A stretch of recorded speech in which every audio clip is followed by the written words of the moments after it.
ani Alamaayyoo Asraat Dabaloon jedhama godina addaa Oromiyaa naannaa Finfinnee bulchiisa magaalaa Sabbataa irraa kanan dhufe. Ani dhugaa kanan bahu waa'ee daa'ima kana daa'ima amma fuulduratti argamu kun daa'imni kun dhukkubsatee hospitaala Zobdituu naannoo ji'a tokkoof ciibse achitti yaalchisaan ture dhibeensa gara laaboraatoorii 13-14 waan akkasii kana hojjisiise. Bicaa kana. Mucaa daa'ima kana daa'ima ji'a afuriin baadhee Zobdituu seenee jechuudha. Ji'a tokko immoo achi keessa turte Zobdituu. Ji'a tokko immoo achi keessa ture. Tole.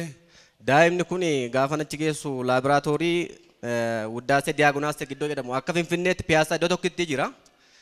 Achi gaafa geessu noormaali jedha tokkuma laaboraatooriin hundi isaan argame tokkoonsa dhibeen keessatti hin mul'anne. Yeroo sana hiddi dhiigaa isaa dhabameetu gulukoosii nyaata waan adda addaa sammuu irraan fudhachaa ture jechuudha daa'imni kun. Maal godha moo bicaa kana? Mucaan kun argansuu hin danda'u, qaamni isaa guutummaan qaama isaa hin dadhabee hin arganu, harma haadha isaa hodhuu hin danda'u, qilleensa ol hin baasu, gadi hin baasu. Tole.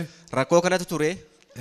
Gaafa nagee geessu hiddi dhiigaa isaa dhabamee sammuu isaa irraan gulukoosii sammuu isaa irraan kan inni fudhataa ture. Tole. Amma gulukoosiin baay'ee tokko inni fudhate kun dhaqee agartuu ija isaa tootaalii inuma jaamse. Tole. Amma gaafa kaanitti hospitaala Minilikitti hospitaala alert. Tole. Riiferii nu barreessanii alert kun hin dandeenyu humna keenyaa olii Minilik geessaa nuun jedhani. Tole. Miniliki gaafa geessinu har'as hin deemna borus hin deemna furmaata dhabne mucaan hin ciisu nuti hin rafnu baannee taa'aa bulla. Amma gaafa kaanitti bakka waan godhu dhabne ani amantiin koo waaqeffataadha. Tole. Ishiin ortodoksiidha. Tole. Achuma keessa teenyee manuma yaalaa sana keessa teenyee obboleessi koo Abdii Fufaa kan jedhamu nu dhufee achumatti mucaan kun yoo waaqa amantan malee dhibeen kun dhibee diinaati dhibee seexanaati mucaan kun yoo waaqayyoon amantan malee hin fayyu. Kanaaf mucaa asumatti amanaa hin jedhe. Tole achuma kee mana qochaa keessa. Manuma yaalaa sana keessatti waaqayyoon fudhanne Zobdituu manuma yaalaa sana keessatti. Tole. Achi gaafa fudhannu namoonni waaqayyoo kunis dhufanii nu kakadhatu bilbilaanis hin kadhachiisna furmaata dhabne gaafa deebinee mana keenyatti gallu waan godhu dhabne garatti baafnu dhabne waaqayyo mucaa kana sitti kennineerra waan goote godhi sitti laanneerra aangoonis aaboonis kan siif kennamsiifidha nuti garuu homaa gochuu hin dandeenyu hannuu kennisi'ii jenneetu mucaa keenya qabannee manumatti deebine. Tole. Sana booda ji'uma adoolessaa baruma 2012 asuma dhumne. Mee utuu asin dhufin dura mana yaalaa ala eessatti geessite mucaa kee kana? Ani utuu asin dhufin dura mana xonqaayillee deemeera gaarii 150 baase. Mana xonqaayitti? Mucaa kana hin fayyaa naan jedhanii mana laman deeme iddoo tokko kanatti aarsi iddoo kana ammoo akka vaaziliinii wayii naa kennanii dibi mucaa kana akkasitti hin fayyaa. Indahum gaafa naqee jiru mucaan sirumayyuu isuma kanaan dura wayyaa qabu suniyyuu gaafa qorichicha mana xonqaayitii fuudhetti geessisuun over siruma bakka hanuma du'aa ta'ee jechuudha. Tole. Sana booda ji'uma adoolessaa bara 2012 mucaa kana qabanneetu asuma dhumne. Tole. Akka tasaa ta'ee naannuma fuulduruma kana kan sagantaa hordofaa turre ergamaa geeta'uun argachuu illee hin dandeenye akkuma sagantaan xumurameen isuma duukaa sokkine gara biiroo isaaniitti jechuudha. Tole.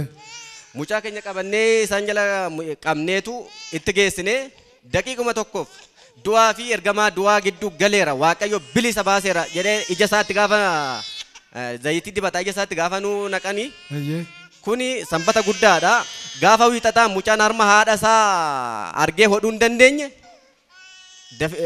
sanbata guddaa asii gallee gaafa wiixataa jechuun hojjaa dura mucaan kun iji isaa arguu qabee jechuudha. Arguu jalqabe. Meerka keessan walitti buusaa waaqayyoof galata laadhaafi.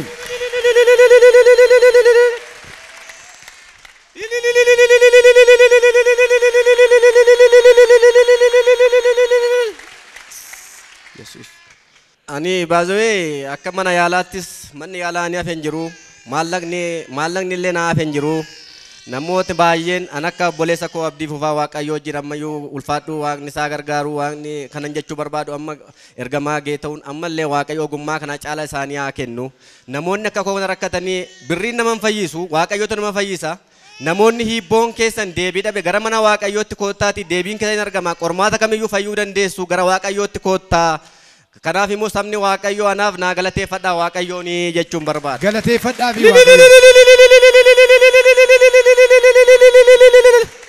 Buzee addunyaan jedhama. Mucaan kun ji'a tokkoof hospitaala ciisee tanan ture. Anis baay'ee wajjiniin rakkadhee harma naaf hin hodhu bakka du'eetuma geessine achittiin namni waaqayyo dhufanii asitti an ortodoksiin ture. Yoo amante malee asitti mucaan kun fayyuu hin danda'u nuun jedhan. Tole. Achumaan achitti amannee waaqayyoon fudhanne mucaan kun achumatti hafuurri isaa itti naaf deebi'e kanuma du'e fuunee dhaqne jechuudha. Ji'a tokkoof achi ciibsinee dhibeensa homti mul'annee waan tokko bakka harma hin hodhu ijji isaa torbee sadiif akkasumatti otoo laaluuti hafe. Atuma akka itti ilaaluu hafe malee waan tokko. Waan tokko gadi libsa hirrafu akkasumatti otoo laaluu hafe achumaan achitti jaameetuma bahee jechuudha bakka. Tole. Achiin alertiitti nu barreessanii alertii immoo milikti nu barreessanii. Bakka achitti somaa fayyuu hin dandeenye numa deddeebina guyyaa tokko numa miidiyaatti TV ifa fayyinaa ilaalaa jirru hin deemna bakka achi fudhannee deemna kun akkasitti fayyisaa jira waaqayyo kan keenyas nu fayyisaa fudhannee deemnannee mari'annee fidnee dhumne asum. Tole. Gaafa fidnee dhumnu guyyaa sanbataati asitti sagantaa hirmaanneetumaan baanee isaan duuba isaan illee argachuu hin dandeenye ijaannan isaan ilaalaa bakka na bira gahuu hin dandeenye tumaan laalu yaa waaqayyo har'as oduma ijji isaanii fayyinan galaa kaadhee tumaan boo'uu ga'ee isaan duuban bahee biiroo isaanii dhaqnee biiroo isaaniitti gannu baanii du'aaf ergama du'aa gidduu galeera maqaa waaqayyootiin jedhanii ija isaatti dibatanaaf godhanii. Ijjisaa borumtii sunnaaf baname bakka. Iji mucaa keetiin baname. Mee ammallee harka rukutaa fi galateeffadhaa waaqayyoon. Ergaan ani qabu warri akka koo rakkatan warri akka koo dhiphattan gara TV ifa fayyinaa gara waaqayyootti deebi'aa gara waaqayyoo koottaa fayyaayi warri rakkatan warri akka koo rakkina argitan nan jedha. Tole maa inni isin qabdanii dhuftan kun amma maaloodha? Hababaadha kanammoo asuma taa'ee tana yaa waaqayyo ija mucaa koo yoonaa bantee mucaan koo hababaadha lubbuu mucaa koo yoonaa baaftee hababaa fideen dhufa kunitti guddaa ta'e miti kanuma fideen dhufa hababaadha akka hababaa natti bareedi mucaan koo nan jaaladha yoo ati mucaa koo naa baaftee. Galateeffadhaa fi mee waaqayyoof galateeffadhaa fi mee ol kaasi hababaa kana ol kaasaa lamaansaa ol kaasaa lama taati. Harka keessan rukutaa waaqayyootu ija mucaa kootii bane hababaan fidee dhufe hababaadha akka hababaan natti bareede mucaan koo.